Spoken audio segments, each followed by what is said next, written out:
Allez, très heureux de vous retrouver, mesdames et messieurs. Bienvenue dans ce nouveau numéro de Perfect Actu. Comme on l'a toujours dit, cette émission axée sur le décryptage des questions d'actualité. Je suis très heureux de recevoir de nouveau dans cette émission, après pratiquement une année d'absence, un journaliste, un aîné dans cette profession.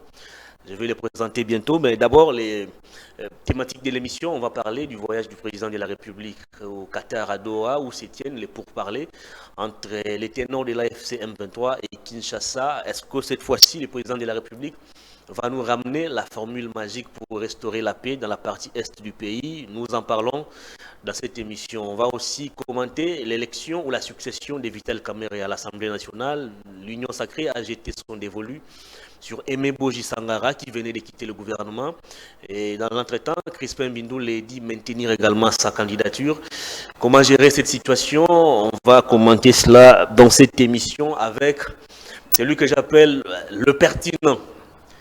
Il s'est autoproclamé PCA de Perfect Télévision. Il signe son grand retour sur ce plateau après pratiquement une année d'absence. Yves Bouya, bonjour, bienvenue. Bonjour mon frère Hervé Thomas, c'est tout un plaisir et un honneur d'être parmi les rares invités de cette prestigieuse télévision Perfect qui vient de lancer ses programmes après presque 3 mois d'interruption où il y avait fortement un vrai travail d'innovation, un travail, je pourrais dire, de fond en comble pour que cette télévision donne les meilleurs de soi-même aux Congolais, aux téléspectateurs de cette chaîne qui est très suivie, bien qu'une chaîne martyrisée par ses vérités, par l'engagement de ses journalistes, par la conviction de son promoteur, Peter Ntiani.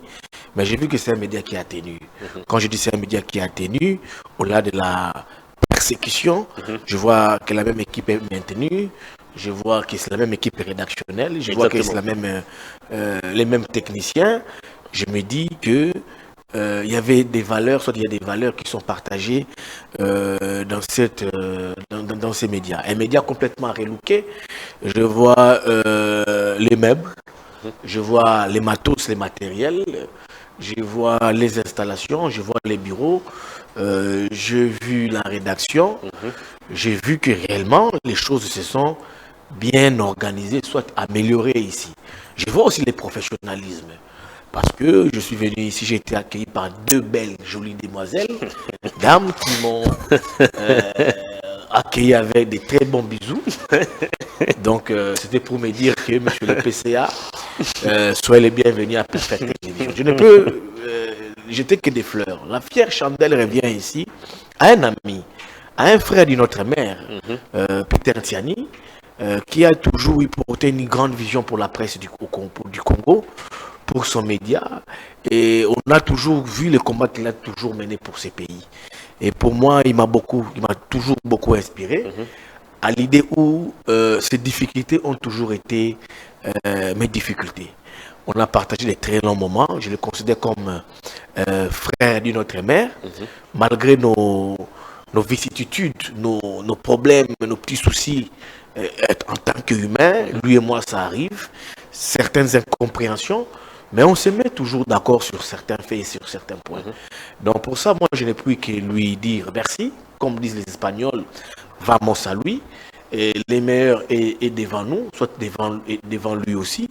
Je veux aussi ici lancer un message à l'équipe de la télévision, à l'équipe de ces médias Perfect Télévision. Avec Peter Ntiani, c'est déjà une famille. Je n'ai vu personne claquer la porte ici en train de dire que Peter Ntiani a nos colères, a foutu Arabi sauté, Peter Ntiani, non. Les problèmes en famille arrivent. Ici, je parle comme PCA de Perfect Télévision. Dans une famille, il y a eu toujours des problèmes. Rien n'a toujours été parfait. Mais le fait que vous tenez déjà bon aux côtés de Peter Ntiani, voilà des années, c'est que vous avez découvert en lui l'image d'un parent. Un parent châtie, un parent aime. Donc, je veux leur dire que Peter a mis en place un cadre pour vous. Un cadre de travail, un cadre de collaboration, un cadre de réflexion qui aujourd'hui doit être à mesure d'informer l'opinion, pas avec des fake news, mais avec des très bonnes informations traitées au niveau de la rédaction. Merci beaucoup. Donc c'est à vous de voir comment est-ce que utiliser à mon escient ces cadres pour que ça puisse aller de l'avant. Je dis merci à toutes les personnes qui m'ont précédé par devant ces prestigieux plateaux. Je le vois dans les réseaux sociaux. J'avais une dent. Je me disais, mais pourquoi est-ce que je n'étais pas le premier à être invité? Ici, je salue la promptitude avec laquelle les ministres de la Communication et Médias, Patrick Mouyaya, avait répondu à notre invitation. Exactement. Pas à l'invitation des parfaits. Parce il a été aussi très ponctuel. Oui, très ponctuel à notre invitation parce que moi-même, je suis PCA dans ces médias. Donc, on a donné l'invitation au ministre Patrick Mouyaya. Il est venu, il a répondu. Au ministre délégué à la défense, chargé des anciens combattants, le ministre Eliezer Tamboué. Je les ai vus défiler ici. Ils ont animé une émission. Jésus Noël Cheke sera ici mercredi. Avec Peter Tiani. Jésus Noël Cheke qui a pris des mesures, des fortes mesures concernant la mobilité de la ville de Kinshasa. Et moi, je l'encourage. Des fortes sanctions concernant les motocyclistes, la numérotation, concernant, qu'est-ce que je pourrais dire ici, les contrôles techniques, les tests alcool qu'il va lancer pour vérification. Toi, par exemple, Itoma, tu te rends dans une boîte de la place, tu t'offres les luxes, de prendre les volants pour aller conduire. Il y aura des checkpoints qui vont vous contrôler avec des tests alcool.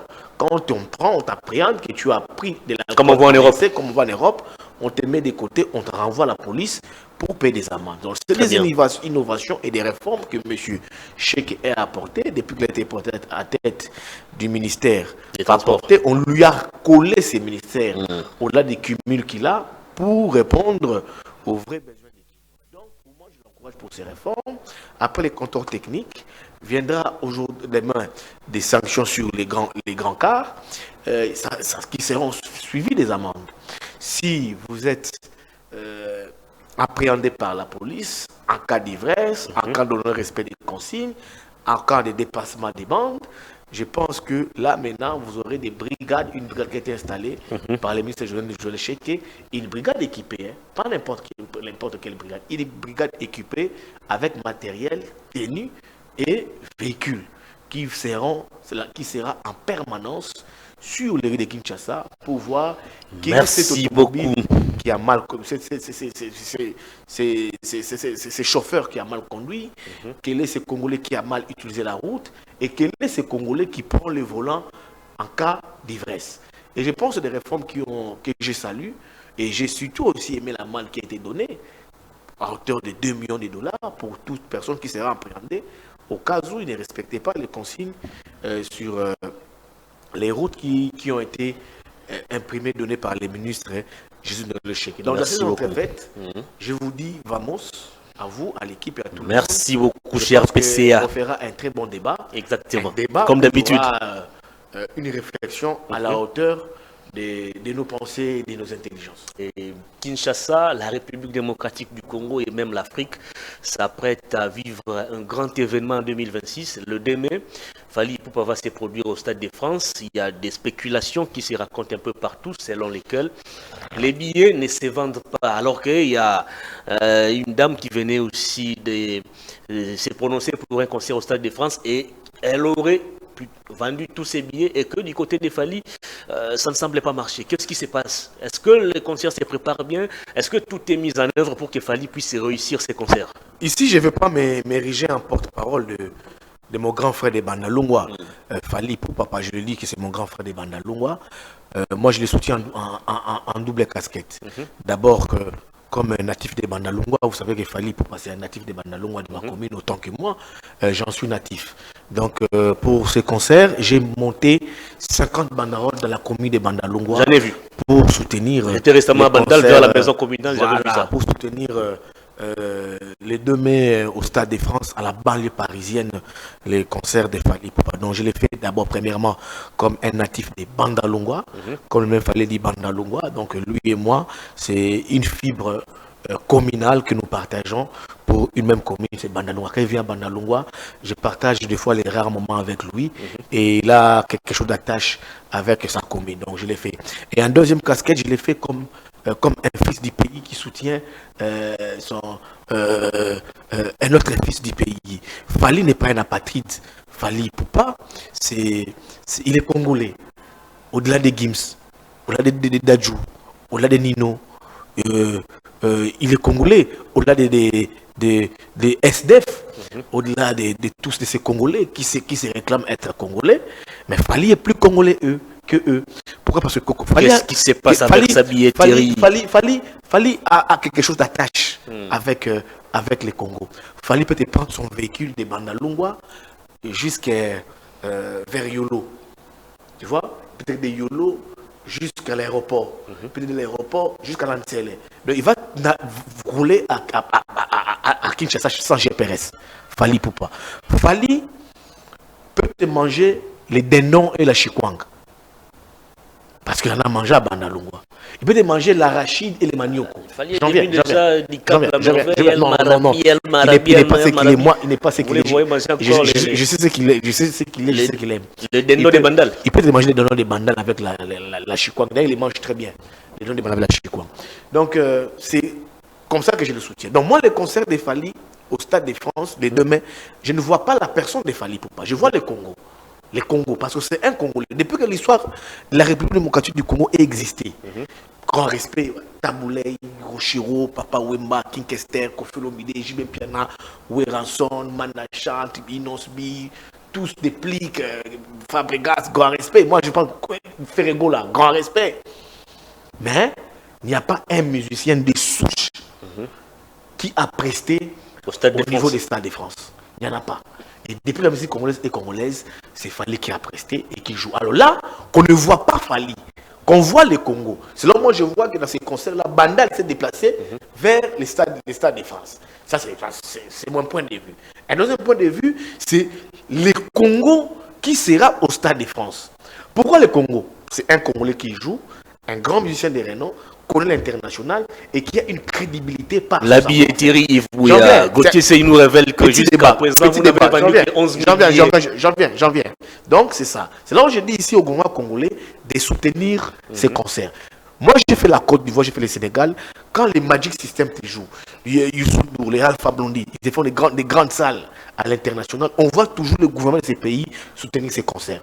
J'ai lancé un cri d'alerte et j'ai vu le gouvernement congolais soutenir ces concerts. D'après les informations des dernières heures, le gouvernement congolais, jusque-là, a pris en location 10 loges. Et le gouvernement congolais va acheter des billets. Alors, 10 loges, cela va permettre à certains Congolais qui n'auront pas de place, les officiels sur la pelouse, les gradins, les Congolais qui n'auront pas acheté les billets VIP, catégorie diamant, catégorie or, ils peuvent se retrouver dans certaines loges pour suivre les concerts. Donc ça va. Et puis, une autre information, au-delà de ces loges, Fally va porter la cause de la République démocratique du Congo. Ce concert ne sera pas un concert événementiel pur, non. Vous savez, il a fait des dons à travers l'Est du pays, Goma, Bukavu. Il a fait une chanson en hommage des atrocités de l'Est, où il a dit non à la guerre. Il a fait des dons. Je pense 5-10 minutes seront réservées pour ces concerts au Stade de France. Revenons à la billetterie. J'ai été offusqué quand j'ai écouté mon ami Gauthier Sey dire que Fally n'a vendu que 11 000 billets. Je vais dire à mon ami Gauthier Sey, c'est un journaliste professionnel vertébré. Ça ne sert à rien de faire les buzz pour qu'on puisse l'aimer. C'est du buzz. C'est purement du buzz. Fally à la dame qui s'appelle Nam, je connais pas bien son nom. C'est purement du buzz. Fally s'est dit international alors que... Je te donne la vraie information. Ça ne marche pas. Dans les jours qui suivent, les Stades de France va annoncer les sold out. Dans les jours qui suivent, les sold out. Les sold out ont été faits dans plusieurs catégories qui sont maintenant épousées. Tu prends la catégorie diamant, la catégorie en or, vers même la pelouse. Aujourd'hui, Fally est à 75 000 billets vendus. Ah bon? Oui. Et dans 11 000 billets, comme nous l'a dit Gauthier Sey? Non, les 11 000 billets, c'est les billets restants. Ok. Ah bon? Donc, il y a une sorte de confusion. Oui, une sorte de confusion. Il y a une confusion dans la tête de Gauthier Sey. Mon ami que j'aime beaucoup. Je vois avec lui l'équilibre. Ils sont déclassés de ces concerts. Ils sont abattus de ce concert. Et ça va comment se remonter la pente. Maintenant, c'est quoi? C'est des Kadiocha, c'est des Bilorbiches, c'est des Mouaké. La même Bilorbiche. Mon ami Gauthier Sey. Mon ami Gauthier Sey doit arrêter avec les Bilorbiches. Merci beaucoup. C'est un journaliste qui est professionnel que j'aime beaucoup. Donc, il reste à Fally, jusque-là, 11 000 billets. Pourquoi les 11 000 billets? Fally était dans un format de jouer sur il devait faire un spectacle le jour au Stade de France avec un nombre de 60 000 personnes. Ok. 60 000 personnes. Alors, vu l'engouement, la vente des billets, il fallait que les stades soient presque au centre, les podiums soient presque au centre, au centre du terrain. Mais qu'est-ce qu'ils ont fait? Les podiums soient au centre du terrain, à quelques encablures du centre, du centre du terrain. Qu'est-ce qui a été fait vu l'engouement? Le podium a été reculé jusque vers les poteaux. Pourquoi? Mais pour permettre aux gens d'acheter vers la pelouse Okay. et vers le gradin, l'extérieur, où sera, vous voyez la flaquette arrière, là, derrière les podiums. Merci beaucoup. Ça devait rester libre. Mais maintenant, quand on recule le podium, pour permettre que les gens puissent acheter les billets, ça signifie qu'on va quitter une catégorie d'un nombre de 60 000 personnes pour faire 81 000 places assises. 81 000 places assises. Donc il y a eu engouement. Alors quand on fait une comparaison avec madame ici, Aya Nyamukara. Aya Namukara. Aya Nyamukara. Écoutez, madame Aya Namukara, elle est franco-malienne. C'était la véritable Elle est internationale née, d'après Gauthier écoute, Sey. elle est née. Il faut dire ça à Gauthier Sey.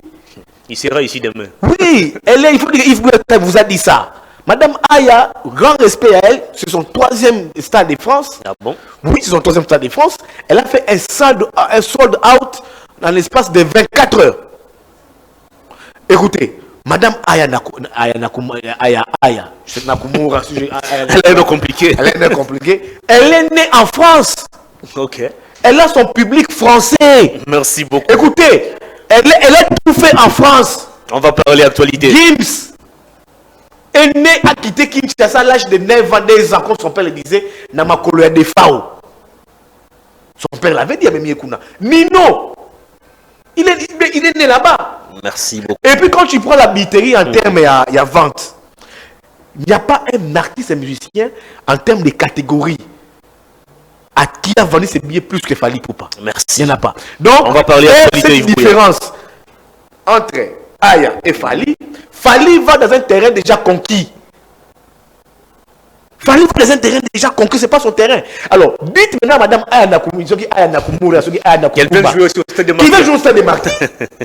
Dites à Nino, qui veut jouer au Stade de Martyrs. C'est deux publics différents.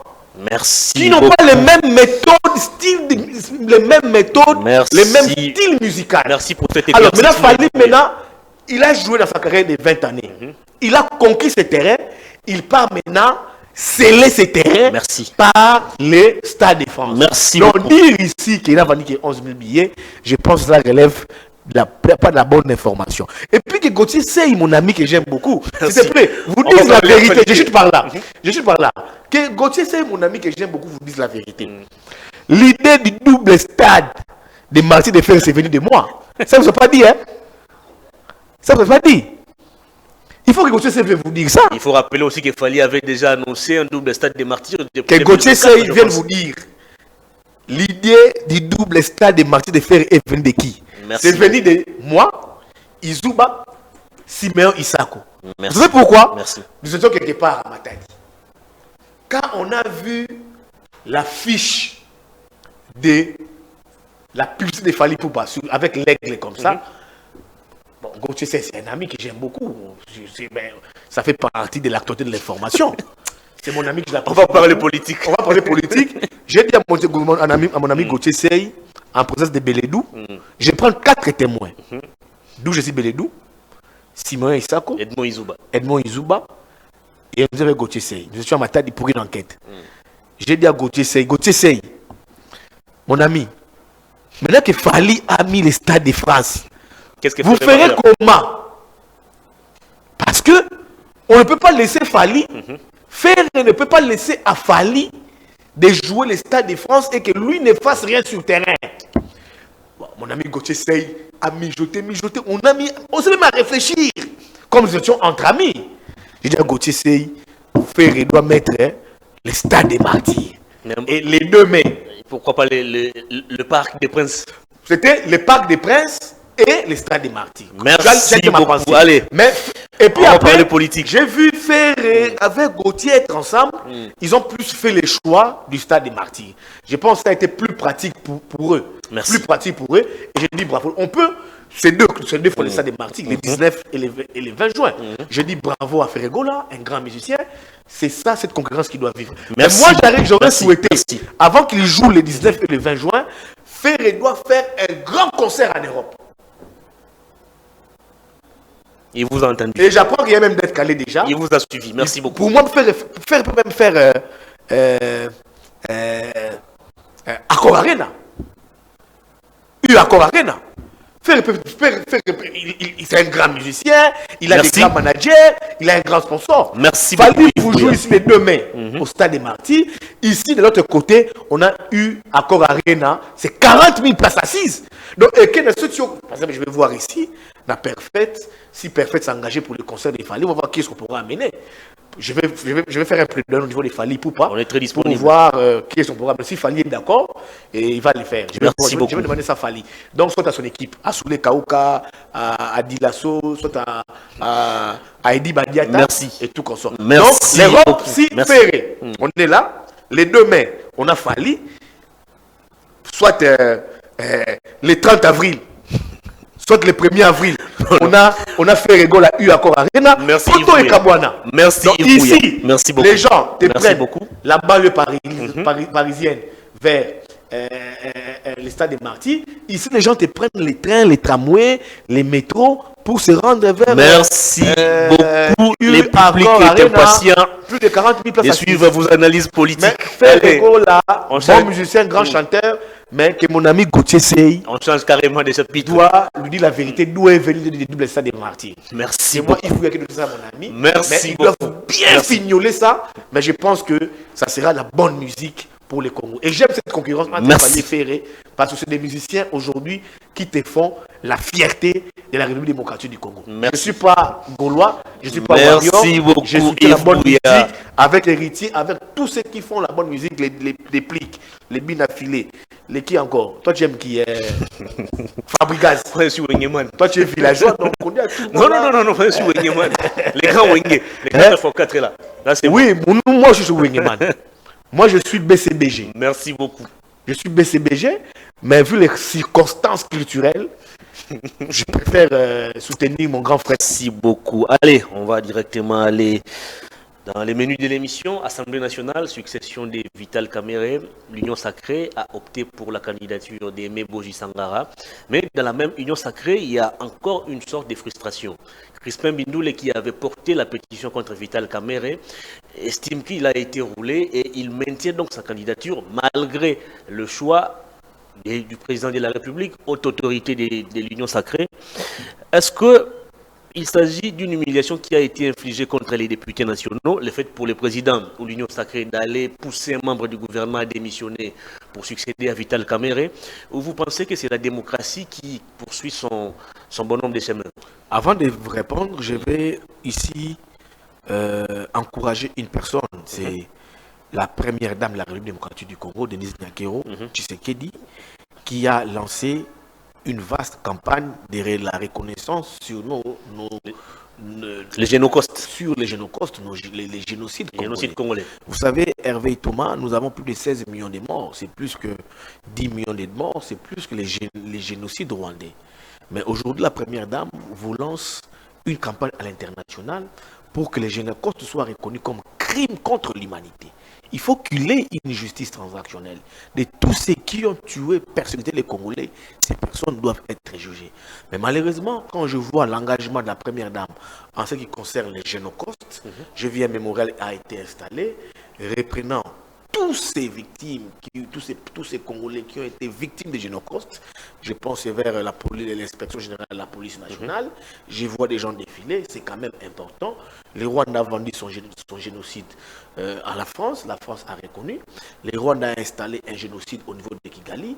Toute personnalité qui quitte son pays pour se rendre à Kigali reconnaît ces génocides en signant un mémorandum. Alors, nous, quand on veut pleurer nos morts, se souvenir de nos morts, il y a des gens qui font s'y opposent. Nous, des coques en jambes. Au-delà de nous, Congolais, qui peuvent pleurer, qui peuvent honorer des moments plus que nous-mêmes. Il n'y a personne. Il n'y a personne. Seuls nous, Congolais, sommes à mesure d'honorer nos morts, qui sont morts, qui nous ont laissés, qui sont allés dans l'au-delà, qui nous ont posé dans l'au-delà par des actes barbares, notamment l'agression, les tueries, les viols, les déplacements massifs, la malnutrition, les pillages systématiques. Mais maintenant, quand il y a une personne, la première dame, Denise Nyakero Tshisekedi, qui en fait son cheval de bataille, et qui ne fait même pas la politique active, qui ne fait pas la politique active, elle est dans tous les avions, elle est dans les airs, pour y aller, même jusqu'au niveau de New York. Je vois des voix s'élever pour se dire qu'est-ce qu'elle fait, elle se prend pour qui. Non, mais ça c'est un acte à encourager. Moi j'ai toujours dit, Yves Bouya, la personne qui va honorer nos morts venant des actes barbares, venant des tueries dans les Républiques démocratiques du Congo, moi je soutiendrai toujours cette initiative. C'est la raison pour laquelle moi, Yves Bouya, j'utilise de ces temps précieux, de ces micros de Peter Tiani, de ces médias, suivis par les Congolais, pour dire que moi je soutiens cette initiative.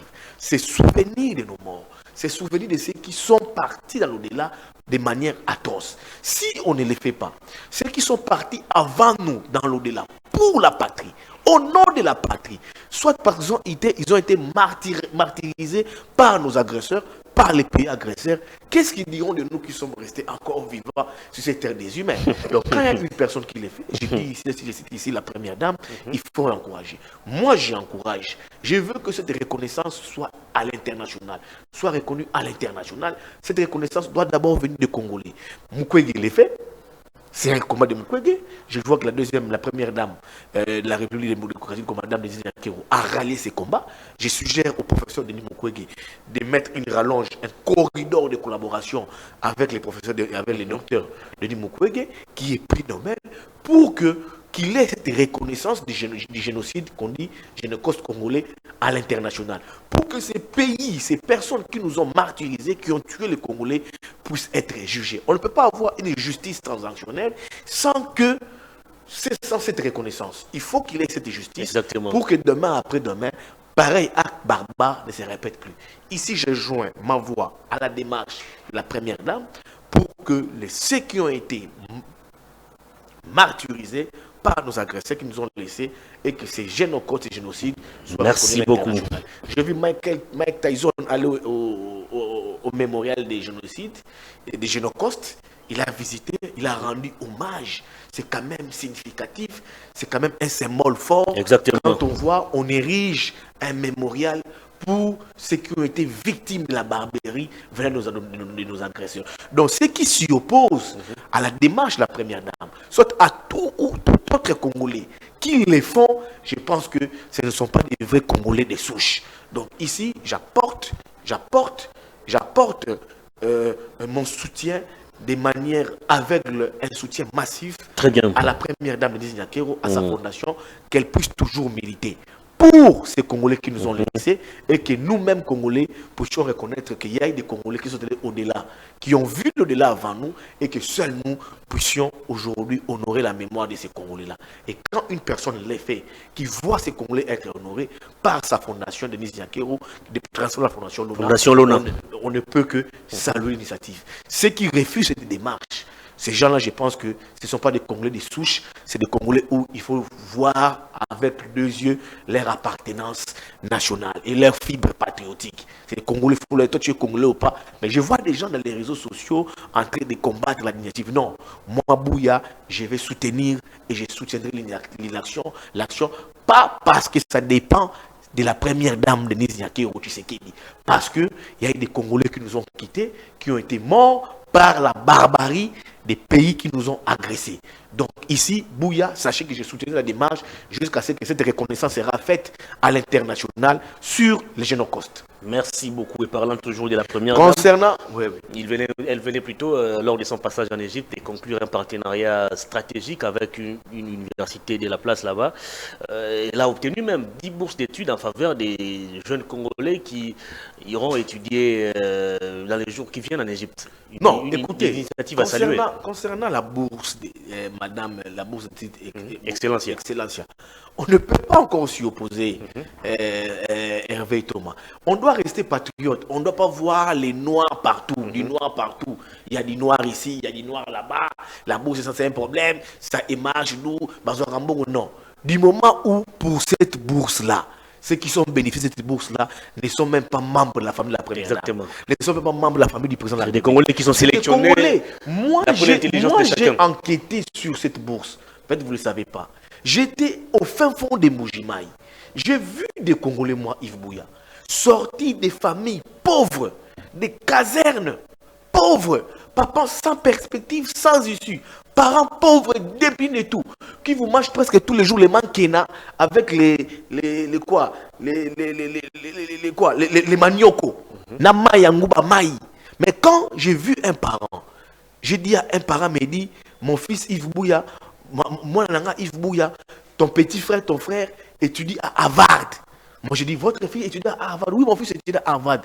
Dites-moi comment il étudie à Harvard. Mon fils a été bénéficiaire d'une bourse d'études Excellencia. C'est une fierté. Ce ne sont pas des... Madame Denise Nakiro n'investit pas dans le ventre, elle investit dans la jugeote de la tête. Et c'est gratuit. Et c'est gratuit. C'est gratuit. Alors on va faire quoi? Kadhafi l'a fait en Libye. Ma tête, elle l'a fait ici. Moi-même, j'ai bénéficié d'une bourse, de la bourse Gizenga, à l'IFASIC. J'en ai bénéficié. Ça avait soulagé mes parents. Alors, quand il y a quelqu'un, il ne faut pas voir les noirs partout. Oh non, non. Moi, tout ce qui est bon, à la distance de l'éducation, ce pays a été déjà détruit parce qu'il y a un vrai problème d'éducation des bases. Le système éducatif a été détruit. Alors, s'il y a des Congolais qui obtiennent des bons résultats aux examens d'État, et que ces mêmes Congolais qui obtiennent plus de 75%, on leur fait passer par un test, par la fondation Lona Denise Nyakeo, transformée Lona, mais ancienne fondation Denise Nyakeo. On leur fait passer un test. Et ils aussi, les tests, lesquels tests où vous avez les mêmes matières, les mêmes leçons qui vous sont posées aux examens d'État. Et quand ils réussissent, ils obtiennent une bourse d'études. Avant de donner la bourse d'études, d'abord ici, ils sont dans différents encampements, dans différentes universités. S'ils sont satisfaits par leurs résultats, ils obtiennent des bourses. Moi, la bourse qui va leur permettre de faire leurs études au niveau de la première, que je peux dire, première quoi, je peux dire ici, aux premières études universitaires, jusqu'au niveau des masters, au niveau de la licence. Est-ce que ça c'est mauvais? Ça encore, il faut combattre ça. Il faut pas comprendre. Merci beaucoup. Parce qu'on sait ce que c'est reprendre les études. Moi, j'ai vu des parents, moi, Yves Bouya, à Moujimaï. J'ai vu des parents, moi, Yves Bouya, à Kinshasa. J'ai vu des parents, moi, Yves Bouya, au Katanga. Donc, des parents pauvres, des enfants très pauvres, mais qui ont quand même eu la grâce bénéficié de la bourse Excellence, de voir leurs enfants étudier en Europe. Aujourd'hui étudient en Europe. C'est quand même une fierté. Merci. Je m'étais rendu une fois dernièrement à Lille. Moi, je n'invente pas des choses. Je suis journaliste, c'est ce que j'ai dit. J'étais à Lille. En France. En France, j'étais à Lille. J'avais une formation à l'université de Lille. Je sors de l'université de Lille. J'étais allé me trouver un KFC. J'étais dans un KFC. Je devais prendre un quoi, qu'est-ce qu'on dit là? C'est que les filles aiment manger, c'est quoi? Les McDo. Des trucs là, les shawarma et tout, qu'on sort avec un petit coca là. Je vois des jeunes Congolais venir vers moi. Ils ont vu qu'ils me connaissaient. Ils suivent mes débats télévisés. Ils me disent, monsieur Yves Bouya, bonjour. Je dis, bonjour mes amis. Ils se sont présentés. Je dis, moi c'était moi. Ah, oui, nous sommes les étudiants ici. Étudiants et étudiantes. Ah, oui, dites-moi, ça se passe comment? Ça se passe bien. Mais comment est-ce que vous êtes étudiés ici? C'est avec l'argent de vos parents, aux frais de vos parents? Non, non, non, non. Nous avons bénéficié de la bourse Excellencia. 7 Congolais, mon cher ami. 7 Congolais. Et brillants. Et là, il y a un qui te fait 2 universités, l'université de Lille et Harvard, en train d'étudier. Et vous étudiez comment? Je dis, ça se passe comment la prise en charge? La prise en charge, c'est sans problème. Les logements, la restauration. La restauration. Et il y a un petit rien qu'on met de côté. Tout est pris en charge. Pour les petits riens qu'on met de côté. Des frais qu'on nous envoie, on épargne un peu. On envoie ces petits riens-là dans nos familles respectives. Alors dis-moi. Alors si tu es Congolais, vrai Congolais, Tu vas combattre ça? Merci Ça, beaucoup. c'est des cerveaux qu'on est en train de formater pour l'éducation de demain. Merci Donc, c'est beaucoup. lui qui combat cette initiative, d'abord de la reconnaissance des génocostes et de la bourse Excellencia. Excellence a devenu l'ONA. Je pense que c'est des Congolais aujourd'hui qui n'ont pas la fibre patriotique. Merci je l'ai beaucoup. dit et je m'assume, parce que ce que je vous ai dit ici, on ne me l'a pas rencontré, mais j'ai vécu ça, des Moujimaï, Maniema, Kananga, Goma. J'ai vu des familles pauvres, sans perspective pour leurs enfants, mais aujourd'hui, les parents pauvres, ces parents pauvres, leurs enfants étudient dans des prestigieuses universités au niveau de l'Europe. Même aux États-Unis, vous en avez. Et ça, on doit venir combattre ça. Quand combattre ça, c'est combattre tout un système éducatif. C'est combattre même l'avenir de tout un pays. Combattre l'avenir de tout un pays. Kadhafi le faisait avec la Libye. Il vous prenait des jeunes Libyens qu'il envoyait au niveau de l'Europe pour étudier et revenir pour construire les pays. C'est là où j'avais demandé, mais la difficulté que j'avais reconnue au niveau de ces jeunes-là, ils m'avaient parlé de l'intégration. C'est très important. L'intégration, ils ne savent pas quand ils vont finir, s'ils doivent regagner les pays ou pas. Je leur ai posé la question, si vous faites vos études, vous allez faire quoi? Vous allez gagner les pays, on va gagner les pays, mais il y a un problème d'intégration, on ne sait pas si on sera réellement intégré. Donc je pense que si, au-delà de la prise en charge, par la bourse Excellence, il faut étudier aussi cet aspect des choses. Je pense qu'il faut étudier cet aspect des choses sur l'intégration de ces jeunes qui aujourd'hui étudient international grâce à la bourse Excellence, soit bourse Luna. Quand ils seront finis les études, ils doivent rentrer dans leur pays pour être utiles et servir la patrie. Très bien. Je pense que c'est une suggestion, une recommandation que je lance à l'endroit de la fondation Lona pour voir comment est-ce que ces jeunes qui vont étudier à l'intérieur, aux frais de la bourse Excellencia, on doit penser à leur retour au pays qui va de leur intégration. Merci beaucoup Yves Bouya, les directions Assemblée nationale. Aimé Boji, le choix de l'Union sacrée. Crispin Bindoulé maintient lui aussi sa candidature. Apparemment, ça donne l'impression que le monsieur est frustré. Est-ce que les députés à ce jour doivent-ils se considérer comme des gens qui ont été humiliés par le fait que l'Union sacrée ou le gouvernement est allé chercher un candidat qui n'a rien à voir avec l'Assemblée nationale, bien qu'élu, mais en tout cas, Boji ne siégeait pas à l'Assemblée nationale. Est-ce qu'il n'y avait pas possibilité de dénicher parmi les 500 ou 400 qui appartiennent à l'Union sacrée quelqu'un qui pouvait succéder à Vital Kamerhe? Vous avez parlé du cas Bindoulé. Bindoulé doit aller demander pardon à Kamerhe. Oh, comment ça? Kamerhe, c'est cette personne à qui Kamerhe a tout donné. Bindoulé a tout donné à Bindoulé.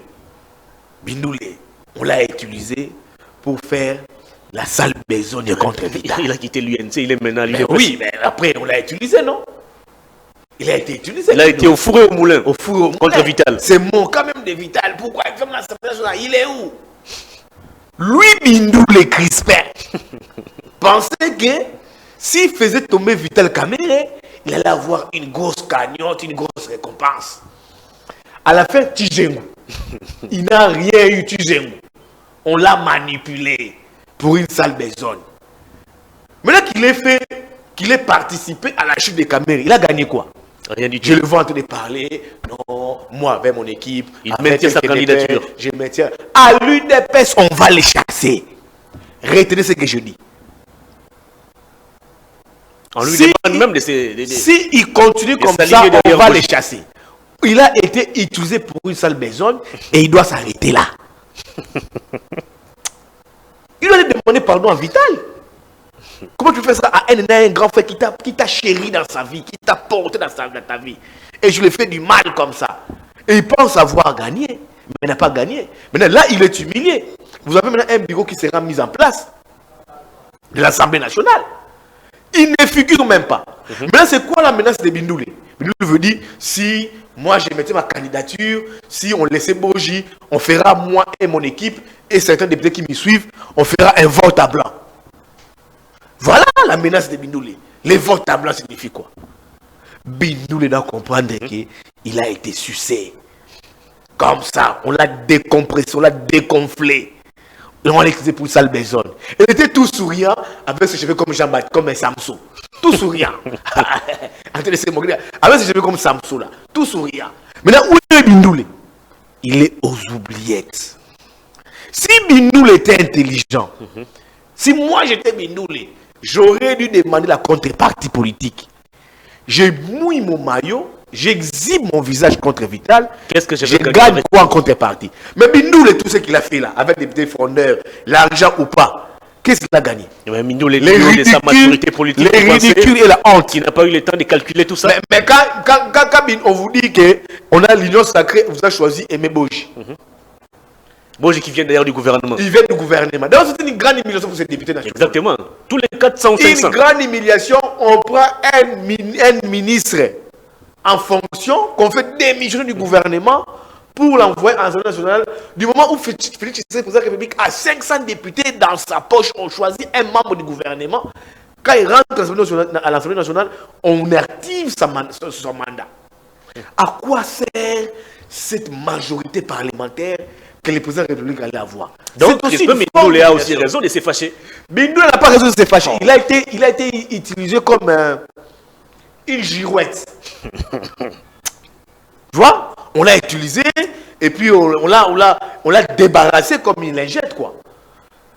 Comme un déchet humain. Vas-y. Il a quelle marge de manœuvre? Tu sais qu'il a. Mais il a avec lui son groupe de 250 pétitionnaires. Bindoul n'a que ses cheveux pour pleurer maintenant. Il a que ses cheveux là pour pleurer. Le président de la République a déjà tranché en faveur des Boji. Et c'est fini.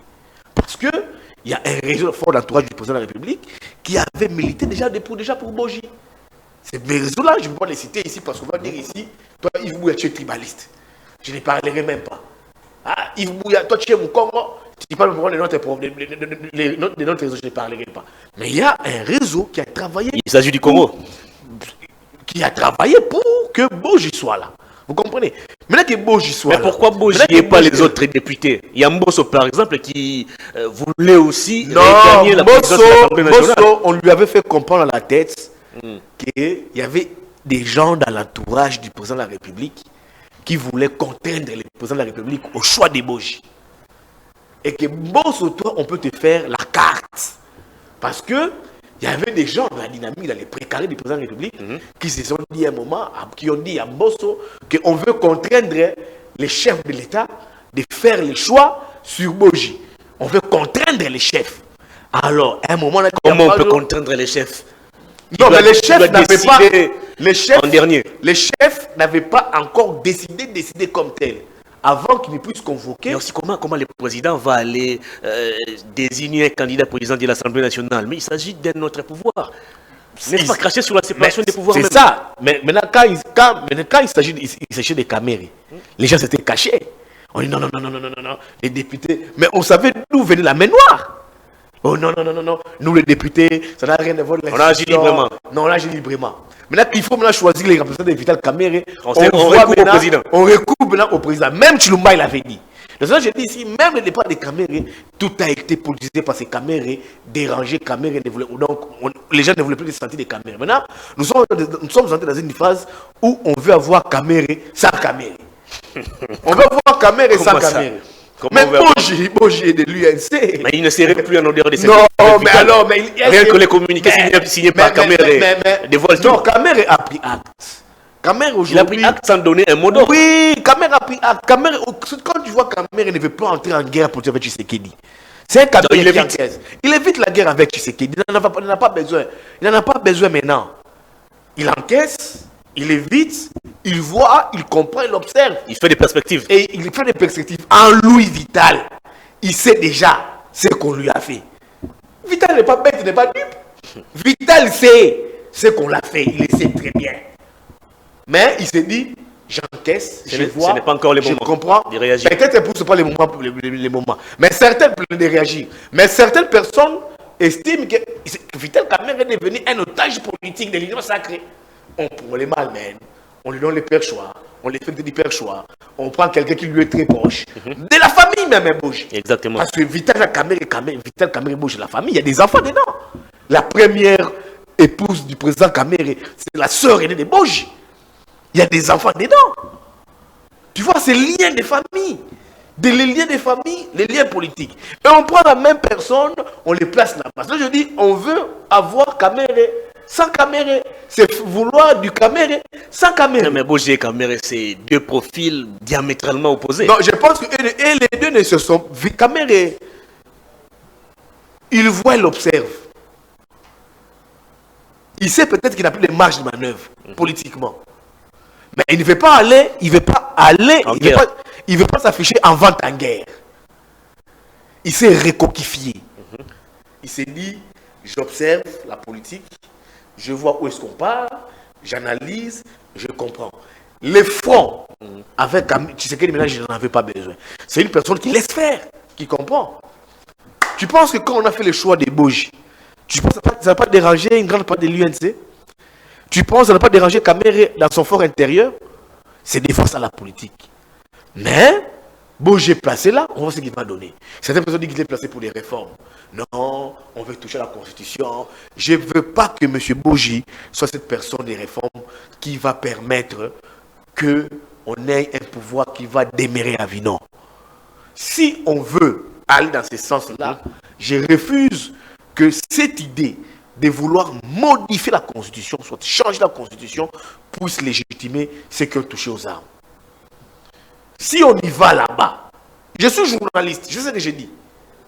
Si on tente de le faire, je refuse, cela va ouvrir la voie, cela va légitimer ceux qui ont touché aux armes. On doit les refuser. Je suis d'accord qu'on puisse modifier la Constitution. Parce qu'il y a des dispositions qui prévoient d'être révisées. Mais encore que pas du moment où nous sommes en état de siège. Non. Ça, la Constitution ne le permet pas. Donc, si on veut modifier la Constitution, soit la changer, je pense qu'on va légitimer ceux qui ont touché, les Congolais qui ont touché aux armes. Ça serait, j'ai dit au conditionnel, un motif pour eux. Alors, si Boji est là-bas, je pense que Boji doit venir là pour l'intérêt de la nation. Travailler pour les peuples, travailler pour l'intérêt de la nation, travailler pour que la République soit réellement une démocratie du Congo. On ne peut plus rien faire. Kamere a pris acte. Yemei, le président de la République, a décidé ainsi. Mata a répercuté la volonté du président de la République au président de l'Union sacrée. Je pense que le choix des Bojo de l'Assemblée nationale ne fera pas l'objet d'une quelconque discussion. Je vis Kabouya vous réunir quelques élus nationaux de l'UDPS élargis au mosaïque. Je pense que c'est un peu vouloir un peu tenter de calmer un peu la petite tension qui règne avec Boji. Dans les clans, les blocs, vous exigerez, vous brandissez des menaces, allant jusqu'à vous dire que si nos revendications ne sont pas écoutées, on fera, les jours qu'il y aura l'élection, on fera un vote en blanc. Donc c'est même les raisons pour lesquelles les calendriers jusque-là n'est pas encore publié. Le temps que ces petits rififis autour des bindoulés qui a été manipulés, mal utilisés, soient résolus et que les députés soient payés. Ils ne sont pas encore payés. Je pense que quand ça sera très bien, on aura les calendriers. Alors, il y a aussi un enjeu. Pour Boji, il n'y a pas trop d'enjeu. L'enjeu, au niveau de ces élections, se joue également au niveau du poste des rapporteurs adjoints. C'est très important. Il y a Wang qui a déclaré sa candidature et du côté des Ensemble pour la République, on a opté pour une autre personne. Non, écoutez, moi je n'ai pas aimé, je n'ai pas accepté l'attitude du président du groupe parlementaire Ensemble. Christian Mwanda. Ici, ça ne dépend pas des Katumbi, ça ne dépend pas des Katumbi, ça ne dépend pas du parti Ensemble, non. Ici, je parle de la personne intuite et personnelle de M. Christian Mwanda. Pourquoi je l'ai dit? Christian Mwanda lui-même est Katangé. Il est président du groupe parlementaire Ensemble. Il est Katangé. Madame Mounongo Dominique est katangaise. Celle qui, la démissionnaire là, elle est katangaise. Elle a démissionné de son poste de rapporteur adjoint. Monsieur Christian Mwanda vous organise des primaires au niveau du parti Ensemble.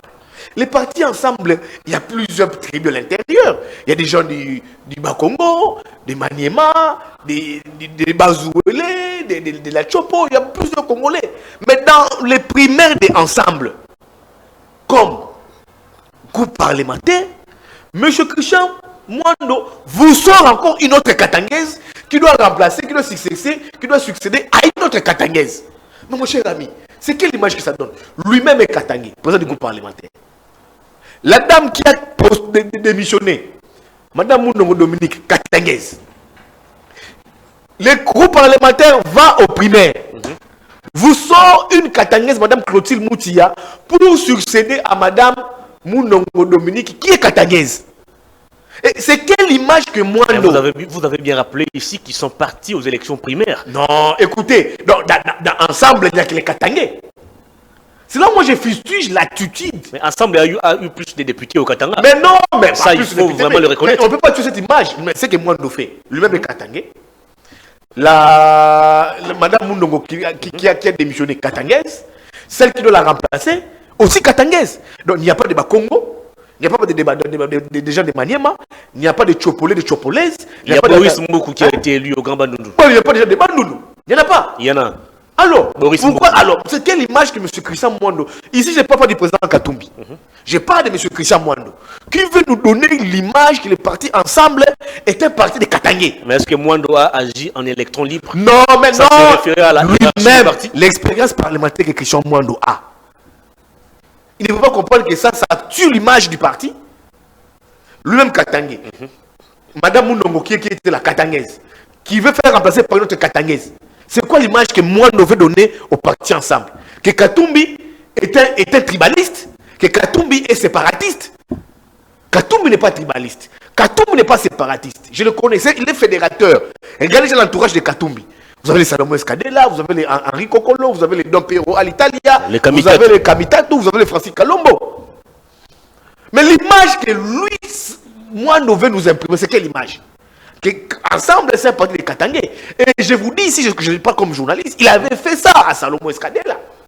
Au Sénat. Salomon Escadella qui était candidat rapporteur adjoint. Mais Mwando avait poussé les bouchons pour sa soeur Christine Mwando, pour qu'elle succède à Salomon Escadella. Au niveau du poste de rapporteur adjoint au niveau de l'Assemblée du Sénat.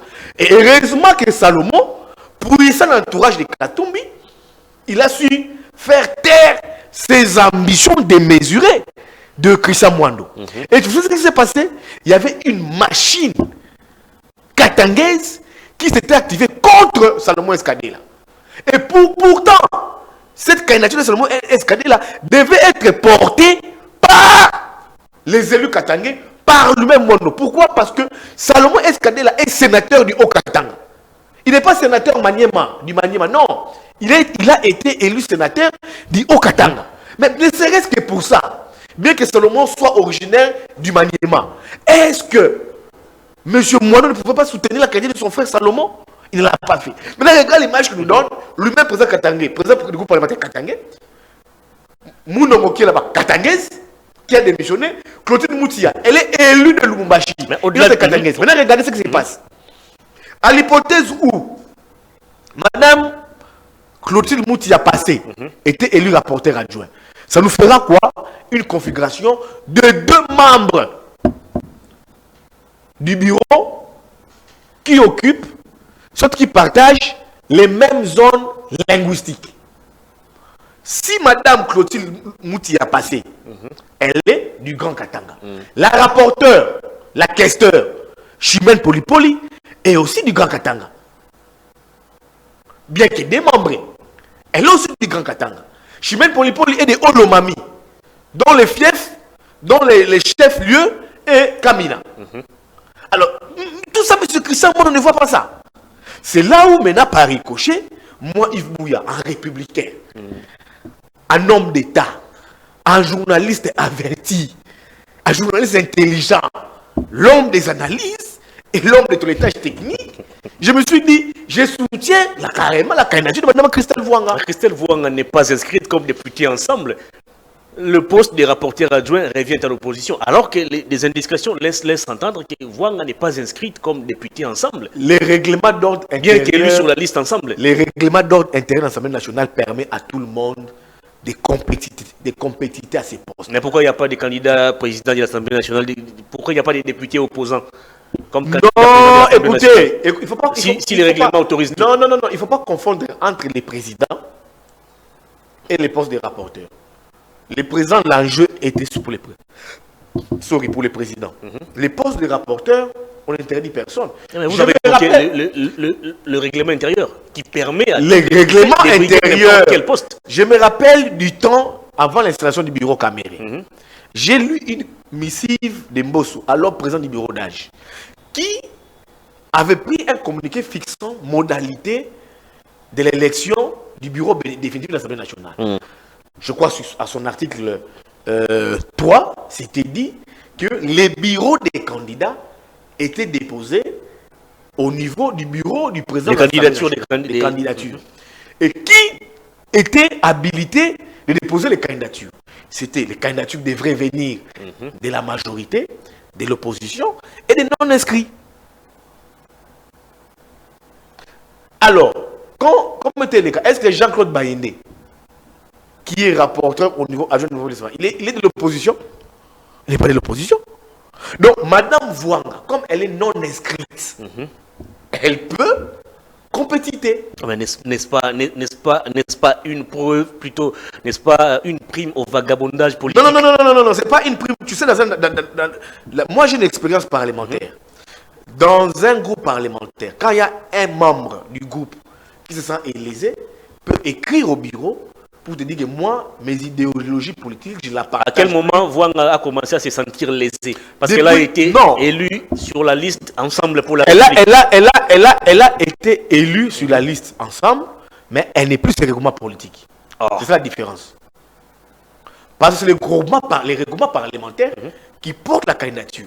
Tu vas du cas de Aimé Boji. Ce n'est pas l'UNC qui a porté sa candidature. C'est la plateforme Union Sacrée. Alors pour les cas d'espèce du poste des rapporteurs adjoints, c'est les regroupements qui devraient porter la candidature. Soit les groupes parlementaires. Mais elle, son regroupe parlementaire a déjà fait une option. Mais elle n'est plus dans ce groupe parlementaire. Elle est comme non inscrite. Donc elle a la latitude comme non inscrite, non alignée de ce groupe parlementaire de déposer sa candidature.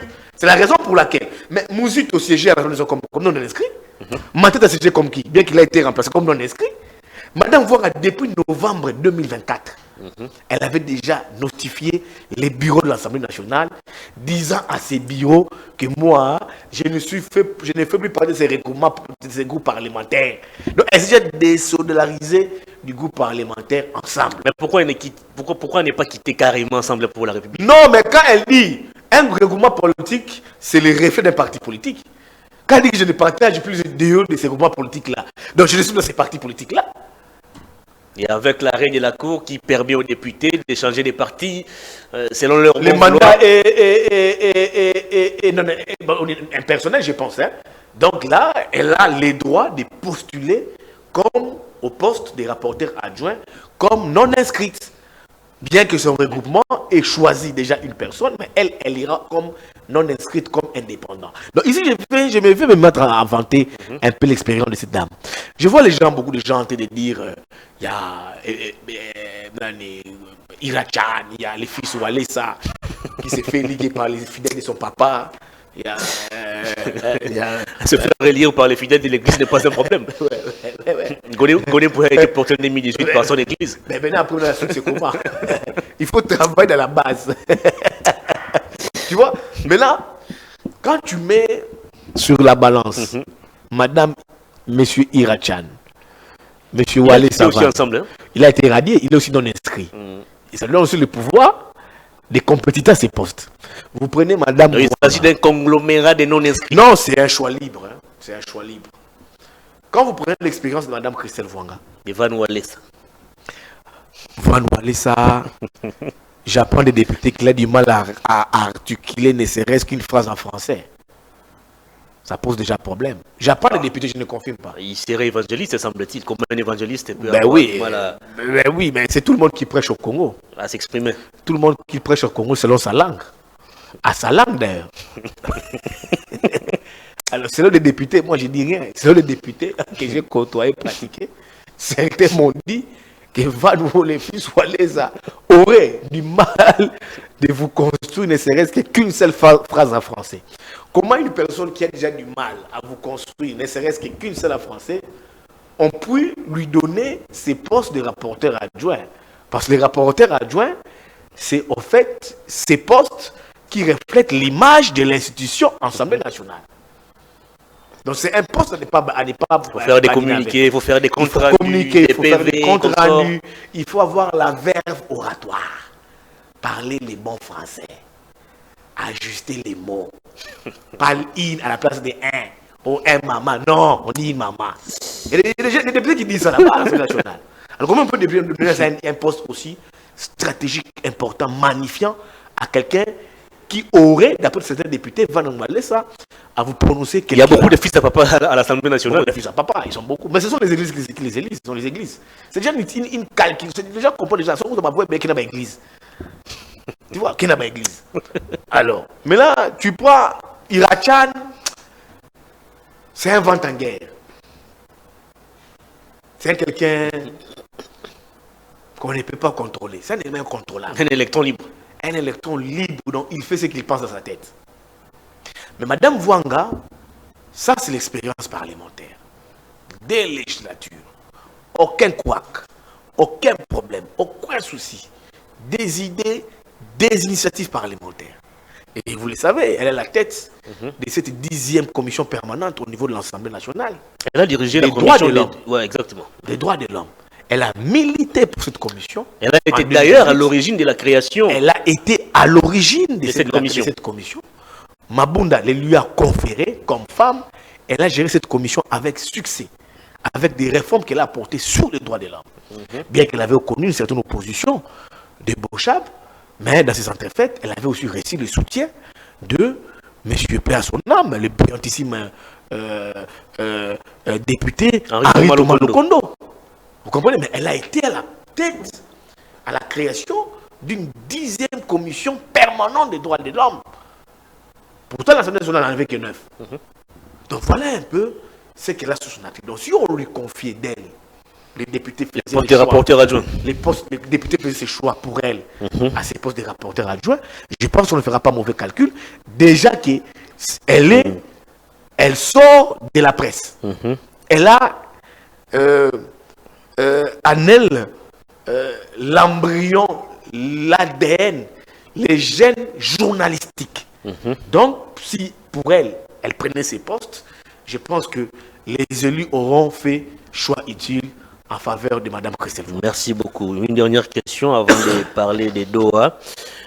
Si le président avait besoin d'un député UNC pour succéder à Vital Kamerhe, pourquoi ne pas chercher ceux qui sont encore en odeur de sainteté avec Vital, le cas de Mayo Mambeke par exemple, au lieu de recourir à quelqu'un dont les relations sont pratiquement froides avec Vital Kamerhe qui est président de l'UNC? Je vous disais ici, à l'entame de l'émission, on veut du Kamerhe sans Kamerhe.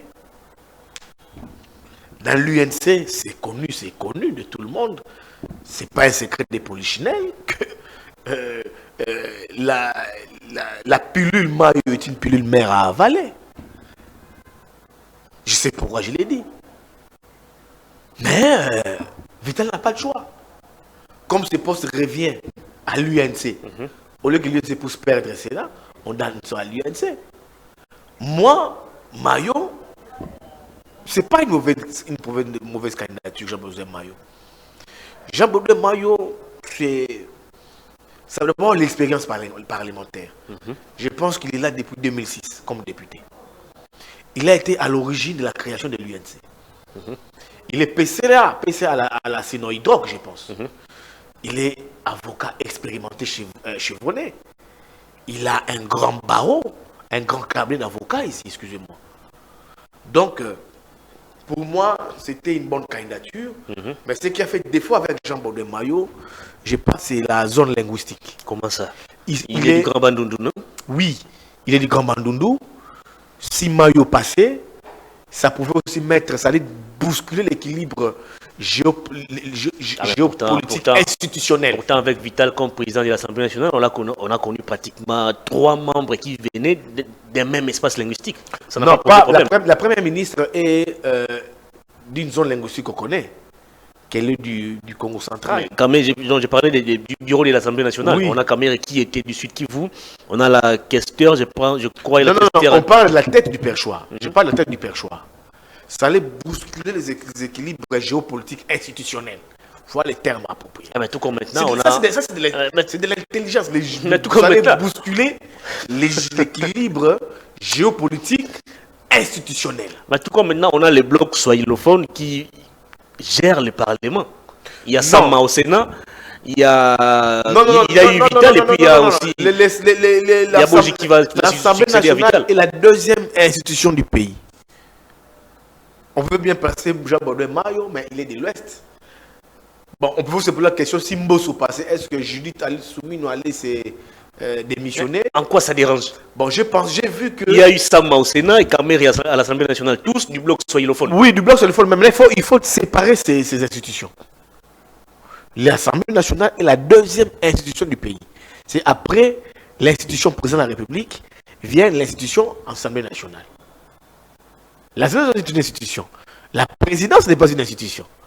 Le président de la République est une institution. Ce qui devient président de l'Assemblée nationale devient la deuxième personnalité du pays. Bien que le gouvernement soumis n'est pas une institution, mais elle est à la tête d'une institution. Il faut un peu voir ces équilibres géopolitiques. Très bien. Alors, comme il fallait un peu vous faire une mixture, ils ont vu une mixture politique, les présidents du centre, la première ministre, elle est de l'Ouest, il faut que le président de l'Assemblée nationale soit de l'Est. Alors, on voyait sur la candidature de Baudouin Mayo, il est de l'Ouest, Mbosso de l'Ouest. Je pense que ce sont des choses qui ont concouru très bien pour que Mayo et Mbosso puissent d'abord être disqualifiés à ces postes parce qu'il fallait tenir compte de l'équilibre géopolitique institutionnel. Vous avez tué. Bon, mais les députés, bien que cette union sacrée n'offre rien à la patrie. L'union sacrée a tué le rêve de Mbosso. Il se voyait déjà des nouveaux. Non, Mbosso n'a plus rien offert au pays. De l'Assemblée nationale. Non, pas Mbosso. Mbosso n'a plus rien offert au pays. Il a une expérience à partager avec la nouvelle génération. Il a une expérience parlementaire qui doit transformer en sage. Moi, je peux être parlementaire demain. Mais si je dois me ressourcer concernant les questions parlementaires. Vous irez voir Mbosso. J'irai voir Mbosso. Mbosso doit se reposer comme les Kengo. Ah, bien au Cameroun ne se repose pas vous. Non, nous, ici, la démocratie a avancé. Mbosso doit se reposer et nous, on doit se ressourcer auprès de Mbosso. Qu'est-ce que Mbosso a encore dans la République? Si ce n'est pas du théâtre, est-ce qu'on a besoin de ça? Merci beaucoup. Mbosso doit aller se reposer. Nous, on doit se ressourcer auprès de lui et vouloir se maintenir. On a épuisé notre état d'antenne. Ça, je pense que ce n'est pas bon. Donc, moi qui prône la renaissance de la vie politique nationale, je ne peux pas vouloir des gens comme Mbosso occuper des fonctions dans ces pays. Donc ça, c'est donner la prime à la vieillesse. Je ne peux pas donner accorder une prime à la vieillesse, non. Merci. Il faut que souhaiter que la jeunesse puisse monter pour l'intérêt de la patrie. Mais ce que j'ai plaint dans tout cela, c'était le discours du président de la République. C'était le discours de l'Union sacrée qu'il fallait donner au président de la République une majorité écrasante pour permettre au président de la République de gérer calmement, de gérer sans obstacle, de mettre en pratique sa vision de gouvernance sur le pays. C'était l'une des raisons, soit les raisons pour lesquelles le président de la République avait rompu avec les FCC. Et maintenant qu'il a parce que les FCC bloquaient qu'est-ce qu'il en fait? Les actions gouvernementales, soit de gestion du président de la République. Maintenant, moi, je me plains de tous ces propos qui ont été dits. On part aux élections. Le président de la République rompt son alliance avec Kabila, divorce total, on va aux élections. Le président de la République a une forte majorité. Et à l'Assemblée, à 500 élus, je peux le dire. Et parce que l'opposition n'est représentée qu'à 5%, avec les 21 députés nationaux de Katumbi. Et tu prends 20 plus 22, plus Matata qui vient d'être remplacé par son suppléant. Donc, on ne pouvait pas aujourd'hui connaître ces problèmes de gestion auxquels nous faisons face. Le président de la République a une forte et large majorité écrasante à 500, à plus de 500 élus, qu'il rencontre quand il veut, qu'il réunit quand il veut. Mais qu'est-ce qui fait que on a terminé l'émission. Aujourd'hui, cette majorité ne fasse pas en sorte que le président de la République puisse poser des actes de bonne gouvernance. Mais là, à la place, qu'est-ce qu'on voit? C'est des gestions de la guerre, du rififi politique, guerre des ambitions. Et on a même notre propre budget adopté au gouvernement, dont Mme Souminoua c'est très mal dans son sac et comme ça. Son propre budget. La session budgétaire qui passe comme ça, il n'y a pas de plénière. Il nous reste maximum 40 jours. Exactement. La session le bureau définitif n'est pas toujours en place. Pas encore installé. Comment le pays va fonctionner en 2025? Vous voyez maintenant. Mais pourtant, on nous disait non, la majorité du président, ça sera pour résoudre les problèmes des Congolais. Mais est-ce que cette majorité-là, ça tarde à résorber, à résoudre les problèmes des Congolais? Les députés sont préoccupés par leurs intérêts. Les députés sont préoccupés. Leurs émoluments, leurs avantages. Leurs émoluments, c'est des députés gourmands, c'est des députés qui sont devenus des enfants gâtés de la République, des députés gloutons. Ils cherchent des véhicules. Demain après-demain, ils vont demander plus à leur autorité morale. Ils demanderont plus à leur autorité morale. Merci. Demain après-demain. Alors, cette majorité-là qu'on a donnée, que Kadima a donné, soit à fabriquer, élu ou pas, pour l'Union sacrée, pour les présidents de la République, ça sert à qui? Et ça sert à quoi? Ça sert à quoi? Parce que le président de la République devait avoir cette majorité que le président de la République a eu. Donc tout ça pour ça, d'avoir les Nindoulé, d'avoir les ceci, d'avoir les telles têtes, et tout ça les problèmes du Congo. Les Chilumbaï. On fait quoi avec les Chilumbaï, les Mata? On fait quoi avec les problèmes du Congo? Donc on a que des problèmes de Congo, les chefs à choisir. Les chefs à choisir. Les chefs à choisir. Oh, les chefs, on doit voir. On a écrit. Oh, mais je suis dans tout ça, dans ma fait, de cette majorité du président de la République. Les Congolais gagnent quoi? Où sont les vrais, est-ce que les vrais problèmes de Congo sont résolus? Non. Merci beaucoup. Si cette majorité du président de la République avait été acquise à 90% pour ce qu'on voit ici, pendant cette législature ici, je pense que c'est quand même une vraie déception. Merci beaucoup Yves Bouya d'avoir disposé de votre temps pour répondre à nos questions. Fini. Oui, on a terminé malheureusement. Mais j'ai fait 58 minutes, non? Oui, on avait 1 heure. Moi je pensais que nous avait la régie nous a signalé qu'il nous restait 2 minutes. On a épuisé ces 2 minutes. Malheureusement, grand merci à vous d'avoir disposé de votre temps. C'est moi qui vous remercie. Donc, merci à vous. Je suis très ouvert à... Très permanent pour la République. Très permanent pour la République. Je l'essaierai toujours. Et je pense les rares fois que vous aurez besoin de moi, n'hésitez pas. Ça, c'est ma maison. D'ailleurs, on va vous appeler. Je vais me trouver un bureau ici. Exactement. Ici, dans Perfect. Quand vous aurez besoin de moi, je vais directement venir ici pour répondre à votre question. Parce que moi-même, je sais que j'ai été notifié par les DG comme PCA de Perfect. Donc, je suis au contrôle de tout. Je sais que tout ce qui se passe ici. Il nous suit depuis sa ferme. Il nous suit depuis sa ferme. Il a beaucoup travaillé le week-end. Il s'est retiré un peu pour se reposer. Un très bon week-end, très bon début de semaine au DG qui nous suit depuis sa ferme. Merci beaucoup. À Mongata là-bas. Donc, ça, c'est tapé une nouvelle ferme avec des nouvelles. Ah bon? Donc, moi, je l'ai PCA, je veux contrôler tout. Donc, merci beaucoup. Grand merci à vous et faites du bon boulot pour la République. Merci beaucoup. Et je pense que la République va vous honorer de ce que vous faites. Ne pensez pas que votre travail ici, vous le faites pour vous, pour vos familles. Vous êtes des héros dans l'ombre. Et moi, je vous envie. Merci. En fait, c'est travailler avec beaucoup trop d'amour, de volonté, d'engagement. Je pense que comme le lendemain est un domaine qui appartient à Dieu, merci le lendemain sera souriant pour nous tous. Merci beaucoup. Ça n'est fini, mesdames et messieurs. Grand merci à vous d'avoir suivi cette émission. Merci à Florie qui était du côté de la régie. Merci à Samuel Tiani. Grand merci à vous. Thérèse, on va plus te citer. Hein. On a des caméras robots actuellement. Il faut aller sur le terrain. Merci au leader-chef Zezeka Kessa qui nous a suivis avec beaucoup d'attention.